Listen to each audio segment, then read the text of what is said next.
Some of the biggest criticisms of the time period that takes place between Return of the Jedi and The Force Awakens is the lack of grand scale in storytelling and world building of the galaxy, especially concerning the First Order origins and later Palpatine and his final order. However, we thought of a way that would fix both of these problems while also tying up the stories of Thrawn, Ezra, Ahsoka, Rey Sloane, Eli Vanto, and many others, whose narratives have been left to an unknown fate at the time of this video. Also, there will be major spoilers to the Rise of Skywalker after this point. First, some quick background context for those who are unfamiliar with the state of the Star Wars galaxy post Return of the Jedi in canon. After the Battle of Endor, the Galactic Civil War continued for about another year, finally ending with the Battle of Jakku, which saw the destruction of a large portion of the Imperial fleet and the signing of the Galactic Concordance, resulting in the surrender of the main Galactic Empire's government to the newly formed New Republic. Following the Galactic Concordance, no major conflict took place in the known galaxy, and it remained relatively at peace for close to 30 years until the attack from the First Order. Because of the 30-year peace period before The Force Awakens, this does not allow writers to create any grand stories involving campaigns against Imperial warlords and the like, or create proper stories that can compellingly depict the origins of the First Order and the Final Order within the known galaxy, as there can be no prior conflict with them against the New Republic. Due to these reasons, the new story would have to take place in the unknown regions, where not only did the First Order and the Final Order originate from,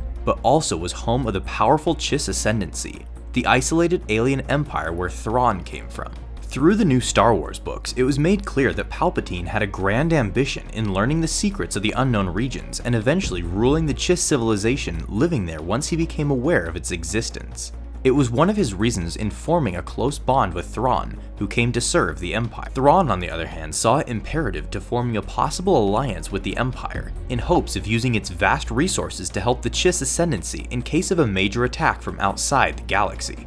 as well as learning everything he could from the Empire in the worst-case scenario of the two becoming enemies in the future.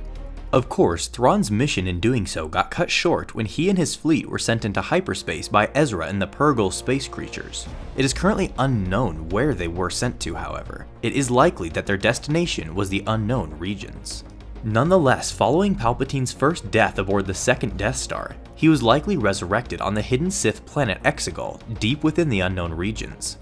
Operation Cinder that was initiated following his first death saw portions of the remaining Imperial forces retreat into these very same unknown regions, where they would form the foundation of the future First and Final Orders.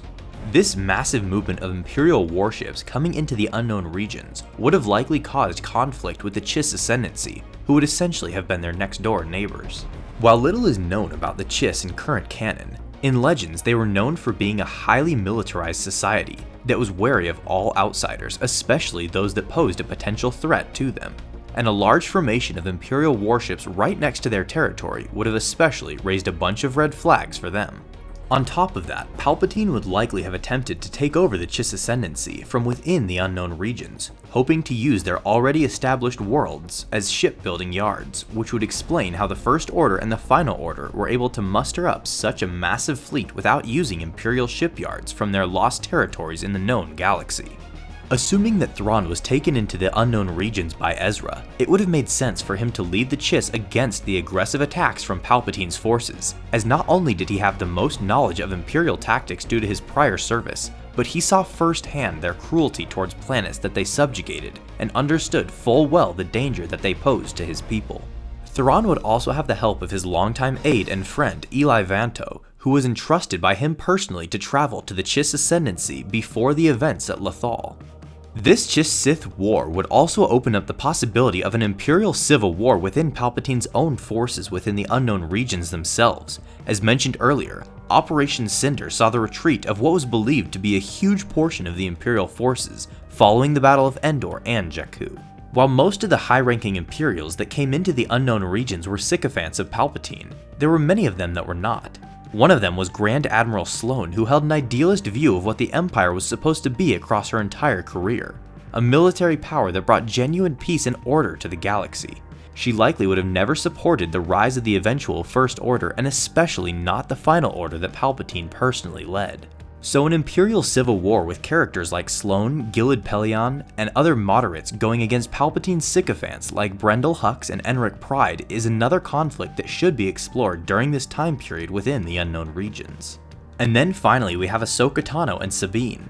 Following the fall of the Galactic Empire, they both went on a mission to find Ezra. If Ezra was taken into the Unknown Regions along with Thrawn, then their destination would have put them right in the middle of the Chiss-Sith war that we have laid out. The story potential with the three of them being in the middle of such a conflict is unlimited, and it would also explain why Ahsoka and Ezra never met Luke Skywalker, as they were all in the Unknown Regions while the new Jedi Order was being built. Also, knowing Ahsoka the moment she became aware of Palpatine's existence on his Sith planet, there was a good chance that she and Ezra would go on a mission to stop him, possibly allying themselves with the Chiss as well. Additionally, a war within the Unknown Regions could be unlike anything we've seen before in Star Wars, as the way hyperspace works is very different to how it works in the known galaxy. Hyperspace travel is far more difficult and dangerous, sometimes requiring the help of Force sensitives to travel through uncharted space safely. These added obstacles could create countless unique battle scenarios and tactics that we have never seen before. And then you have the unlimited potential of exploring all the undiscovered aliens, creatures, and civilizations that reside within the Unknown Regions that would likely be dragged into such a massive war between Palpatine's Sith Empire and the Chiss Ascendancy. Once again, the potential story and world-building possibilities are endless if such an event were to actually take place. Let us know what you think of these laid out ideas for what we hope to see Star Wars tell in the near future, and if there's anything you'd change or add upon what was said.